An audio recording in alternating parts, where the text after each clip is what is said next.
श्री शिवाय नमस्तुभ्यम हर हर महादेव। देखिए दोस्तों, हम सभी जानते हैं कि कल दिनांक 7 नवंबर को है गुरुवार के दिन कार्तिक मास के शुक्ल पक्ष की सूर्य षष्ठी यानी कि छठ पूजा का बहुत ही विशेष दिन। और गुरुदेव ने बताया है कि इस दिन आपको मात्र 7 चने की दाल शिवलिंग पर इस प्रकार से अर्पित कर देनी है। आपके जीवन की जो बड़ी से बड़ी समस्या हैं वह सभी समाप्त हो जाएगी। आपके जीवन की जो बड़ी से बड़ी अधूरी मनोकामना है वह सभी महादेव की कृपा से परिपूर्ण होगी। तो देखिए दोस्तों, इस प्रकार से आज की इस वीडियो में हम आपको गुरुवार के दिन और साथ ही साथ छठ पूजा के इस महासंयोग में किए जाने वाले बहुत ही सुंदर से उपाय बताने वाले हैं। और आज के जो यह तीनों ही उपाय हैं बहुत ही सुंदर से और सरल से होने वाले हैं। देखिए दोस्तों, आज के जो ये तीनों ही उपाय हैं पूज्य गुरुदेव पंडित प्रदीप जी मिश्रा की कथा को सुन करके और समझ करके ही आपको समझाने का पूरा प्रयास करेंगे। लेकिन उससे पहले वीडियो को लाइक करें, चैनल को सब्सक्राइब करें और सभी शुभ भक्त कमेंट में श्री शिवाय नमस्तुभ्यम या फिर ओम नमः शिवाय जरूर लिखें। देखिए दोस्तों, आज के जो ये 3 उपाय हैं इनमें से आपको पहला जो उपाय है मात्र आपको चने की दाल से करना होगा, जो आपके जीवन से जितना भी दुर्भाग्य है, दरिद्रता है, उसे समाप्त करने वाला है और साथ ही साथ आपके जीवन में सौभाग्य की प्राप्ति भी करवाने वाला है। दूसरा जो उपाय है मात्र आपको 7 बिंदी इस प्रकार से लगानी है। आपके जीवन की, आपके परिवार की जो भी समस्या होगी वह निश्चित रूप से समाप्त होगी। और तीसरा जो उपाय है मात्र आपको एक बेलपत्री से करना है, जो कि माता शुक सुंदरी जी का बहुत ही चमत्कारिक उपाय होने वाला है। देखिए दोस्तों, ये जो उपाय है आपके दुर्भाग्य को समाप्त करके आपकी जो फूटी से फूटी किस्मत है उसे चमकाने वाले हैं। तो चलिए दोस्तों, जान लेते हैं गुरुवार की इस छठ पूजा के महासंयोग में किए जाने वाले पहले विशेष उपाय के बारे में। देखिए दोस्तों, इस उपाय को करने के लिए आपको मात्र 7 चने की दाल लेनी होगी। देखिए, आप 7 चने की दाल भी ले सकते हैं, 14 चने की दाल भी ले सकते हैं, 21, 51 या फिर 108 चने की दाल भी ले सकते हैं। देखिए, चने की दाल को लेते समय ध्यान रखना है कि यह जो चने की दाल है कहीं से भी टूटी हुई या फिर खंडित नहीं होनी चाहिए। इस बात का आपको ध्यान रखना है। देखिए दोस्तों, हमारे शास्त्रों में बताया गया है कि जो भी व्यक्ति गुरुवार के दिन चने की दाल इस प्रकार से अर्पित करता है तो वह स्वर्ण के समान ही मानी जाती है। यानी कि दोस्तों, जो भी व्यक्ति इस गुरुवार की छठ पूजा के महासंयोग में स्वर्ण दान नहीं कर सकता है और वह व्यक्ति मात्र चने की दाल इस प्रकार से शिवलिंग पर अर्पित कर देता है तो उसे स्वर्ण दान के बराबर ही फल की प्राप्ति होती है।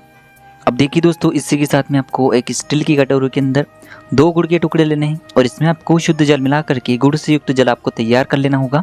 अब दोस्तों, इसी के साथ में आपको एक तांबे के पात्र के अंदर अपने ही घर से शुद्ध जल लेना होगा। अब मात्र इन तीनों ही सामग्रियों को सीधे लेकर के आपको पहुंचना है भगवान शिव के मंदिर में। देखिए दोस्तों, गुरुदेव ने बताया है कि यह जो उपाय है आप सुबह से लेकर के शाम तक किसी भी समय में कर सकते हैं। देखिए दोस्तों, सबसे पहले तो आपके पास जो चने की दाल है उससे आपको जो आपने गुड़ वाला जल तैयार किया है इसके अंदर आपको डाल देनी है। देखिए, मात्र थोड़ा सा गुड़ वाला जल आपको तैयार करना है और इसी में आपको जो आपके पास जितनी भी चने की दाल है उससे डालनी है। देखिए दोस्तों, जब भी आप यह चने की दाल गुड़ वाले जल के अंदर डालेंगे तब आपको बृहस्पतिश्वर महादेव का स्मरण करना होगा। देखिए, यदि आप बृहस्पतिश्वर महादेव का स्मरण करते हैं तो इससे आपका जो गुरु ग्रह है वह मजबूत होता है और यदि आपका गुरु ग्रह मजबूत होता है तो इससे जो आपका भाग्य है वह चमक उठता है। यानी कि जो भी कार्य आप कर रहे हैं निश्चित ही आपको उसमें सफलता की प्राप्ति होती है। अब दोस्तों, इसके बाद आपने जो ये गुड़ वाला जल तैयार किया है और इसमें जो आपने 7 चने की दाल डाली हुई है इससे आपको भगवान शिव की शिवलिंग पर ही अर्पित कर देनी होगी। श्री शिवाय नमस्तुभ्यम इस मंत्र का जाप करते हुए और बृहस्पतिश्वर महादेव का स्मरण करते हुए। देखिए दोस्तों, जो भी व्यक्ति गुरुवार की इस सूर्य षष्ठी के महासंयोग में चने की दाल शिवलिंग पर इस प्रकार से अर्पित करता है तो उसका जो सोया हुआ भाग्य है वह चमक उठता है। जब भी आप ये चने की दाल अर्पित करेंगे तो अपने व्यापार का आपको मन में स्मरण करना है या फिर आप जो भी कार्य प्रारंभ करना चाहते हैं, जिस भी कार्य में आप सफलता की प्राप्ति करना चाहते हैं उसका आपको मन में स्मरण करना है। अब देखिए दोस्तों, आपके पास जो जल का पात्र है इसमें से थोड़ा सा जल आपको श्री गणेश जी वाले स्थान पर अर्पित करना है, फिर आपको थोड़ा सा जल श्री कार्तिकेय जी वाले स्थान पर, फिर थोड़ा सा जल आपको माता अशोक सुंदरी जी वाले स्थान पर, फिर थोड़ा सा जल आपको माँ पार्वती के हस्तकमल यानी कि कट्टी वाले भाग पर अर्पित करना है और जो अंत में शेष जल बचेगा इसे पूरा आपको भगवान शिव की शिवलिंग पर ही अर्पित कर देना होगा। श्री शिवाय नमस्तुभ्यम इस मंत्र का जाप करते हुए और बृहस्पतिश्वर महादेव का स्मरण करते हुए। तो दोस्तों, बस इतना सा उपाय आपको इस गुरुवार की छठ पूजा के महासंयोग में करना है। आपका जो सोया हुआ भाग्य है वह चमक उठेगा। अब दोस्तों, हम जान लेते हैं गुरुजी द्वारा बताए गए दूसरे उपाय के बारे में। देखिए दोस्तों, इस उपाय के माध्यम से आपके जीवन की जो भी तकलीफें हैं, जो भी समस्याएं हैं, उन्हें स्वयं महादेव दूर करने वाले हैं। तो देखिए दोस्तों, इस उपाय को करने के लिए आपको मात्र थोड़ा सा पीला चंदन लेना होगा। इसी के साथ में आपको एक तांबे के पात्र के अंदर शुद्ध जल लेना होगा। अब देखिए दोस्तों, मात्र इन दोनों ही सामग्रियों को सीधे लेकर के आपको पहुंचना है भगवान शिव के मंदिर में। देखिए दोस्तों, ये जो उपाय हैं इससे भी आप सुबह से लेकर के शाम तक किसी भी समय में कर सकते हैं। देखिए ये जो उपाय हैं विशेषकर 7 बिंदी वाला उपाय है जो कि आपकी हर प्रकार की समस्या को समाप्त करने वाला है। देखिए दोस्तों, गुरुदेव ने बताया है कि यदि आप यह जो उपाय हैं प्रदोष काल के समय में करते हैं तो यह उपाय आपके लिए और भी अधिक सर्वोत्तम होता है। प्रदोष काल का समय सूर्यास्त से 45 मिनट पूर्व शुरू होता है और सूर्यास्त के 45 मिनट बाद तक रहता है। यानी कि यदि इससे 1.5 घंटे में आप ये उपाय करते हैं तो आपके लिए ये उपाय सर्वोत्तम होता है। या फिर आप ये जो उपाय हैं इससे सुबह से लेकर के शाम तक किसी भी समय में कर सकते हैं। देखिए दोस्तों, सबसे पहले तो आपके पास जो चंदन है इसे आपको थोड़ा सा गीला करना है, यानी कि इसे आपको एक लेपन के रूप में तैयार करना होगा।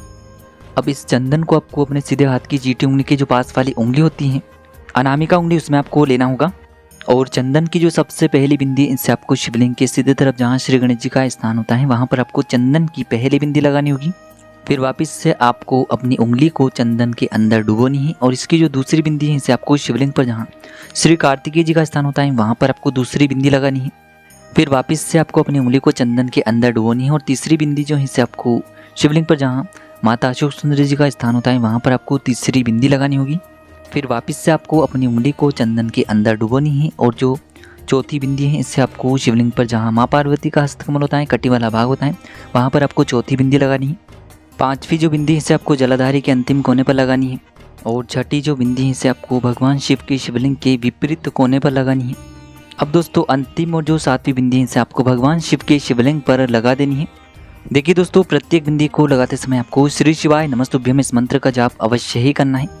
और प्रत्येक बार जब भी आप यह बिंदी शिवलिंग पर लगाएंगे तो जिस भी मनोकामना पूर्ति के लिए आप ये उपाय कर रहे हैं तो प्रत्येक बार आपको अपनी उस मनोकामना को अवश्य ही बोलना है। और इसी के साथ में प्रत्येक बार आपको अपनी उंगली को चंदन के अंदर डुबोना है और इसके बाद ही आपको बिंदी लगानी है। ऐसा नहीं कि आपने एक साथ सारी बिंदियाँ लगा दी हैं। तो इस प्रकार से आपको शिवलिंग पर इन 7 स्थानों पर बिंदियाँ लगा देनी है। अब अंत में जो आपके पास 1 लोटा शुद्ध जल बचेगा इसे आपको भगवान शिव के शिवलिंग पर ही समर्पित कर देना होगा श्री शिवाय नमस्तुभ्यम इस मंत्र का जाप करते हुए। तो इस प्रकार से आपको ये दूसरा उपाय कर लेना है। अब दोस्तों, हम जानते हैं तीसरे उपाय के बारे में। देखिए दोस्तों, ये जो उपाय हैं आपकी मनोकामनाओं की पूर्ति के लिए हैं, साथ ही साथ जीवन से संकटों और समस्याओं को समाप्त करने के लिए हैं। तो देखिए, इस उपाय को करने के लिए सबसे पहले तो आपको मात्र एक प्यारी सी और सुंदर सी बेलपत्र लेनी है जो कि कहीं से भी खंडित नहीं होनी चाहिए। इसी के साथ में आपको थोड़ा सा पीला चंदन लेना होगा और इसी के साथ में आपको मात्र 1 लोटा शुद्ध जल लेना होगा तांबे के पात्र के अंदर अपने ही घर से। अब दोस्तों, आपको मात्र इन तीनों सामग्रियों को लेकर के पहुंचना है भगवान शिव के मंदिर में। यह उपाय भी आप सुबह से लेकर के शाम तक किसी भी समय में कर सकते हैं। देखिए दोस्तों, सबसे पहले तो आपको ये जो बेलपत्री है इससे अपने सीधे हाथ में रखना है और आपकी जिस भी प्रकार की मनोकामना है, चाहे आपकी विवाह को लेकर किसी भी प्रकार की मनोकामना हो, नौकरी से जुड़ी हुई कोई भी कामना हो या फिर धन प्राप्ति को लेकर आपकी किसी भी प्रकार की कामना हो, व्यापार को अच्छे से चलाने को लेकर आपकी कोई कामना हो, जिस भी प्रकार की आपकी कामना है उसे बोलते हुए ये जो बेलपत्र है इसे आपको शिवलिंग पर जहाँ माता अशोक सुंदरी जी का स्थान होता है वहाँ पर केवल स्पर्श करवानी है। यानी कि ये जो बेलपत्री है आपको माता अशोक सुंदरी जी वाले स्थान पर रखनी नहीं है, केवल आपको इसे स्पर्श करवानी है। और यह जो बेलपत्री आपको इस प्रकार से स्पर्श करवानी है कि जो इसकी चिकनी साइड है वो शिवलिंग से स्पर्श रहेगा, डंडी वाला भाग जलाधारी की तरफ रहेगा। इस प्रकार से आपको बेलपत्री स्पर्श करवानी है। अब दोस्तों, इसके बाद आपको ये जो बेलपत्री है इसे पुनः माता अशोक सुंदरी जी वाले स्थान से उठा लेनी है और इसके बाद आपके पास जो पीला चंदन है इसे आपको अपनी अनामिका उंगली में लेना है और इस चंदन की जो बिंदी है इससे आपको बेलपत्र की जो तीनों ही पत्तियों को जोड़ने वाली डंडी होती है उसी डंडी पर आपको मात्र पीले चंदन की एक बिंदी लगा देनी है। यानी कि बेलपत्र के जिस स्थान पर 33 कोटि देवी देवताओं का स्थान होता है वहाँ पर आपको मात्र एक बिंदी लगा देनी है। फिर आपकी जो भी अधूरी मनोकामना है उसे आपको मन में स्मरण करना है और इसके बाद ये जो बेलपत्री से आपको भगवान शिव की शिवलिंग पर ही अर्पित करनी है। देखिए, बेलपत्री की जो चिकनी साइड है वह शिवलिंग से स्पर्श रहेगी, डंडी वाला भाग जलाधारी की तरफ रहेगा। इस प्रकार से आपको बेलपत्री शिवलिंग पर समर्पित कर देनी है। देखिए दोस्तों, जब भी आप ये बेलपत्री माता अशोक सुंदरी जी वाले स्थान पर स्पर्श करवाएंगे और साथ ही साथ शिवलिंग पर अर्पित करेंगे तो दोनों ही बार आपको अपनी उस विशेष मनोकामना को बोलना है जिसके लिए आप ये उपाय कर रहे हैं। अब दोस्तों, अंत में जो आपके पास 1 लोटा शुद्ध जल था इसे आपको धीरे धीरे भगवान शिव की शिवलिंग पर ही समर्पित कर देना होगा श्री शिवाय नमस्तुभ्यम इस मंत्र का जाप करते हुए। गुरुदेव ने बताया है जो व्यक्ति गुरुवार की इस छठ पूजा के महासंयोग में ये चमत्कारिक उपाय कर लेता है तो उसका जो भाग्य है वह चमक उठता है। तो इस प्रकार से आपको सुंदर सा उपाय भी करना है। उपाय से जुड़ा हुआ किसी भी प्रकार का सवाल है तो कमेंट में पूछ लें।